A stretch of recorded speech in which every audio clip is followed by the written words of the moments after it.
All right, ladies and gentlemen, boys and girls, welcome to an episode of the 99 Names of Allah. I'm your host, Bilal Khan, and I'm here with Ammar AlShukry. Assalamu alaikum. Yes, Ammar AlShukry.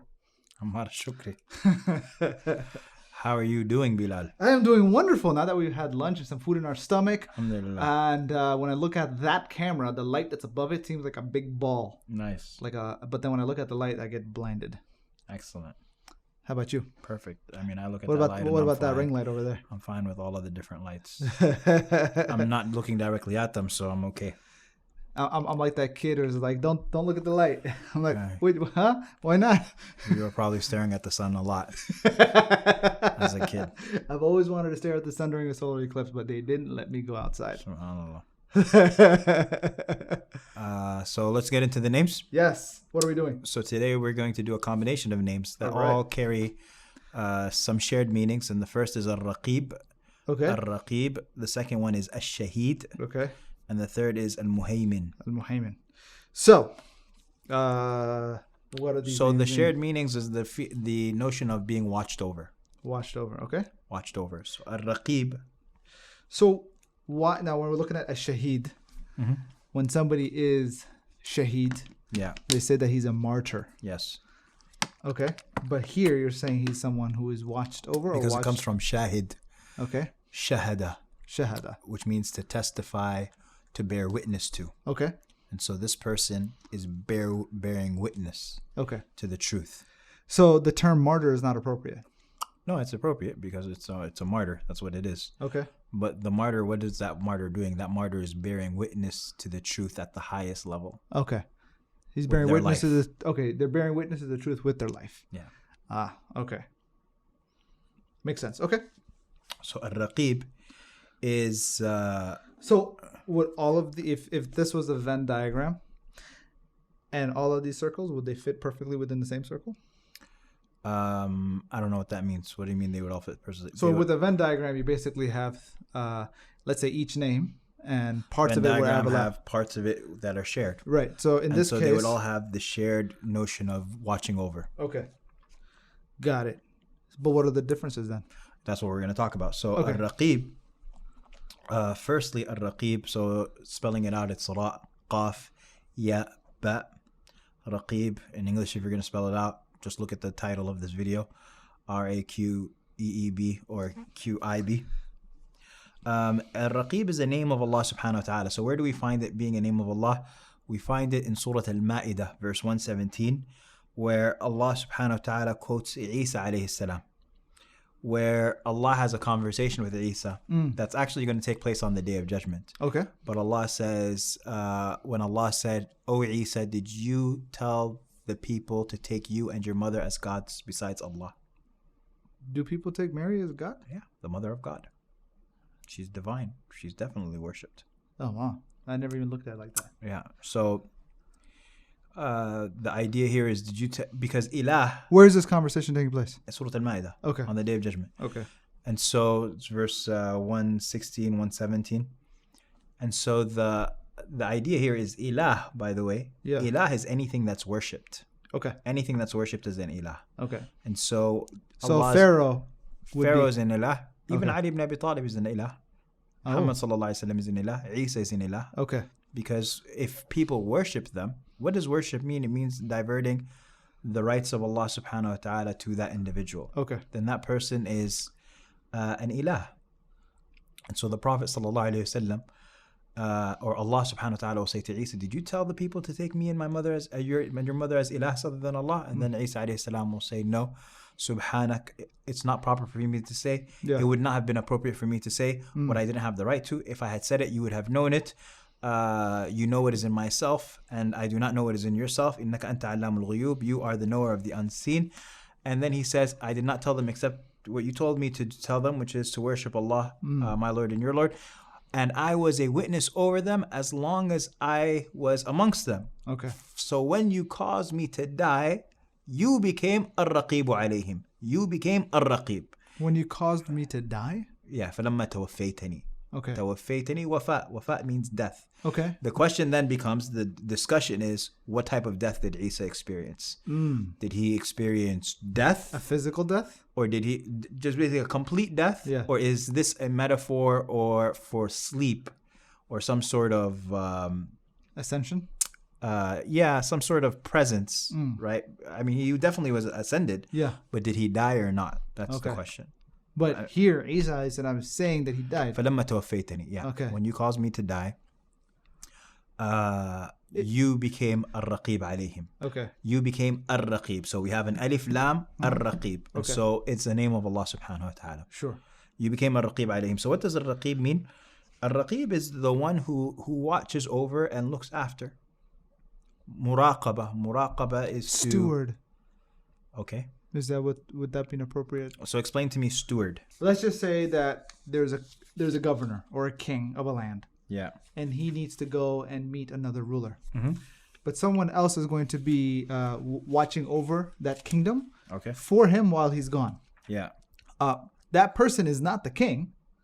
They're simply taking care of it for the king. Okay. Right? But Allah is the king.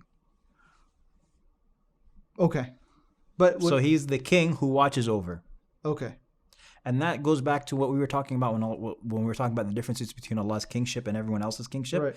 Is that Allah subhanahu wa ta'ala's kingship is a kingship that does not allow for any ignorance or any, lack of information or knowledge or anything like that. Okay. And so he is al-Malik and he is Ar-Raqib. So I like that you brought up the stewards, because this is traditionally in humanity, this is a different role. Yeah. But Allah subhanahu wa ta'ala is the king and Ar-Raqib. He's a king and steward. He's the king and the one who knows everything. And in fact, Isa alayhi salam says, I was a witness over them while I was alive. Yeah. But when I died, you were basically the only witness. Okay. You were the only witness. And so muraqaba is basically preservation and stewardship. You're right. It is hirasa, that you watch over something. Yeah. That you're always watching You protect it, Yes. preserve it. Yes. You're responsible for it. Yes. It's like somebody. It's what Alfred is to Bruce Wayne. Looking after. Yeah. Okay. So this is this concept of muraqaba. This is Allah subhanahu wa ta'ala is Ar-Raqib. He's the one who watches over everything. And so when you believe that Allah is Ar-Raqib, Okay. and you believe that Allah subhanahu wa ta'ala is the witness over everything, because the continuation of the verse where Isa alayhi salam, he says, وكنت عليهم شهيدا ما دمت فيهم فلما توفيتني كنت أنت الرقيب عليهم وأنت على كل شيء شهيد. He says, I was a witness over them as long as I was alive, as long as I was amongst them. But once you caused me to pass away, you are Ar-Raqib over them, and you are over all things a witness. And so you see What is the word that he uses? A witness. Shaheed. Oh, so he also calls him a shaheed. Yeah. Okay. You are a shaheed. And so a shaheed is the one who witnesses over. And so the Prophet Isa alayhi salam is, you see these two concepts coming into play. Yeah. Raqib and shaheed. And so Ar-Raqib is some of the manifestations of both of these names is to really appreciate the fruits, is to recognize that Allah subhanahu wa ta'ala sees you all the time. And it's not just it's not just the person who, for example, is at work. Okay. And when it's time to pray, they pray. And then when it's they get a customer, they lie to their customer and they steal. And then it's time for Asr comes and they pray. And then the next customer comes and they lie and they steal. That's not muraqabah of Allah subhanahu wa ta'ala, because if a person they're not fulfilling their duty and responsibility. They're not fulfilling the name of that. Okay. Because if you knew that Allah subhanahu wa ta'ala truly, just like He sees you in your prayer, He sees you in your transactions. Right. These names, Ar-Raqib, Al-Shaheed, Al-Muhaimin, Al-Sami' Al-Basir, all of these should create in a person an awareness of Allah. Okay. That there's nothing, there's nowhere, there's no action that I can do that is so small or insignificant that Allah subhanahu wa ta'ala is not going to be aware of it, or that He's not going to hold me accountable for it. And I become someone who's present of the presence of Allah. That I am aware of the presence of Allah. Okay. And so that's Ar-Raqib. As for Al-Shaheed, it's pretty much the similar concept, which is to recognize Allah subhanahu wa ta'ala's presence over you. As for Al-Muhaymin, Al-Muhaymin has a slightly different connotation. And the connotation of Al-Muhaymin is not just the one who looks over you, but also the one who is the judge over you. So he watches over you, but he's watching with the keen eye of justice. No, meaning in the sense that Al-Muhaymin is the one who is an authority. Okay. And so, for example, Allah subhanahu wa ta'ala, He calls the Quran مُصَدِّقًا لِمَا بَيْنَ يَدَيْهِ مِنَ الْكِتَابِ وَمُهَيْمِنًا عَلَيْهِ. Okay. He says the Quran is musaddiq. It is giving... So Al-Muhaymin would overlap with Al-Malik. Al-Malik? Yeah. Or Al-Malik? Al-Malik. Okay, how so? Because Al-Malik has to do with authority, right? Let me just explain how the Quran is a muhaymin. So the Quran, Allah describes the Quran, He says, مُصَدِّقًا لِمَا بَيْنَ يَدَيْهِ مِنَ الْكِتَابِ. It is testifying to the truthfulness of the books that came before. Okay? Okay. And it is a muhaymin over it. It is a judge over it. What that means is that the Quran, as the final revelation, it bears witness to the truth that exists in the previous revelation. Okay. But the final judge over those previous books is the Quran. Okay. And so the Quran is a muhaymin over it. And the judge is that now it is obsolete. No, the judge, Allah subhanahu wa ta'ala is basically judging, or the Quran judges, in three ways. If it is something that is in the previous book that the Quran affirms, then we affirm it. And if it's something that is uncategorically rejected by the Quran, then we reject it. Okay. And if it's something that the Quran stays silent about, then we stay silent about it. One thought that always came to mind is when we talk about something that it is rejected and the Quran rejects it. Now, part of the rejection could be because of the alteration that might have been done to it. Yes. Right? Could it also be that it might have been law back then, but now it is abrogated and that is why we reject it? But then we wouldn't reject it. We would affirm that it was law then, but like the prostration of Yusuf's family to him. Okay. So this was a type of prostration that was completely permissible. Okay. It was the sajda of respect. Okay. They had two sajdas. They had the sajda of ibadah and the prostration of respect. Okay.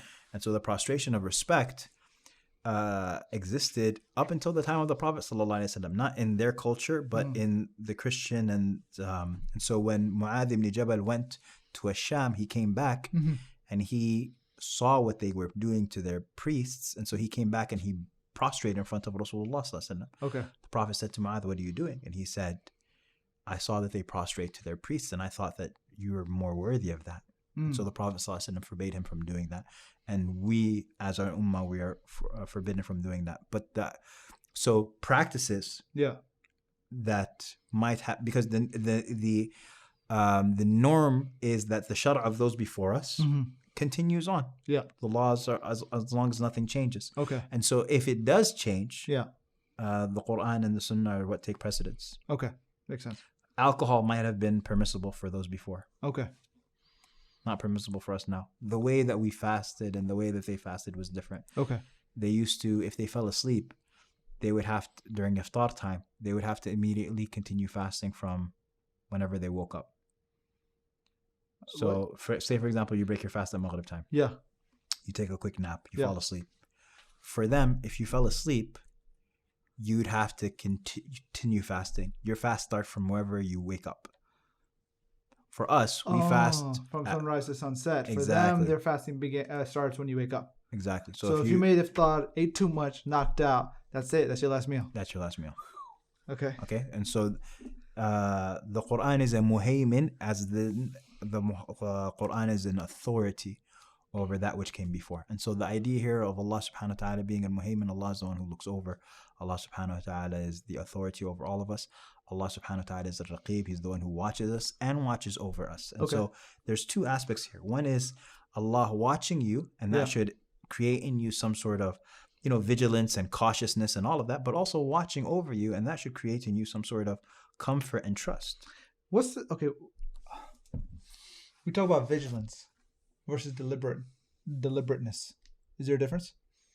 Yeah. Number one, with deliberateness, that you think about the reason why you do things. Okay. And that's why you'll find many of the Salaf, you'll find amazing statements from them about not doing acts of goodness just because they couldn't figure out their intention for it. Oh. they'll be like, I'm not just going to do anything for no reason. Okay. And so they would think about their intentions just like we think about our actions. Yeah. They So they were deliberate about their actions. Absolutely. Okay. Because they realized that, I mean, Allah is going to know my intention. I might as well know my intention. Right. Okay. I need to figure that out. Okay. So that's deliberateness. And then you have vigilance. Vigilance is you being cautious of Allah subhanahu wa ta'ala's, avoiding sins, avoiding falling into that which will put you in a position of punishment. Okay. So vigilance has to do with protecting oneself. So from Allah subhanahu wa ta'ala. Whereas deliberateness has to do with the proactive action as to why you're doing it. Exactly. Got it. Okay. So what's our takeaway in regards to... the takeaway is to be cautious of Allah subhanahu wa ta'ala. Okay. To trust Allah, to recognize that He sees you all the time. Okay. And so the takeaways are, I think, twofold. Number one is to be cautious of Him, that He sees you doing that which He doesn't command you to do, or He has prohibited you from doing, rather. Be vigilant. And that's vigilance. Yeah. And number two is trust and comfort. No matter how forgotten you seem to be, no matter if you're in the belly of a whale, Allah subhanahu wa ta'ala is still Shaheed over you. Allah still sees you. Allah still is watching over you. And Allah subhanahu wa ta'ala can bring you out of the belly of any whale, just like He brought Yunus alayhi salam from the three darknesses, the darkness of the night and the darkness of the ocean and the darkness of the whale. Got it. Okay. Cool, guys. Assalamu alaikum. Alaikum salam.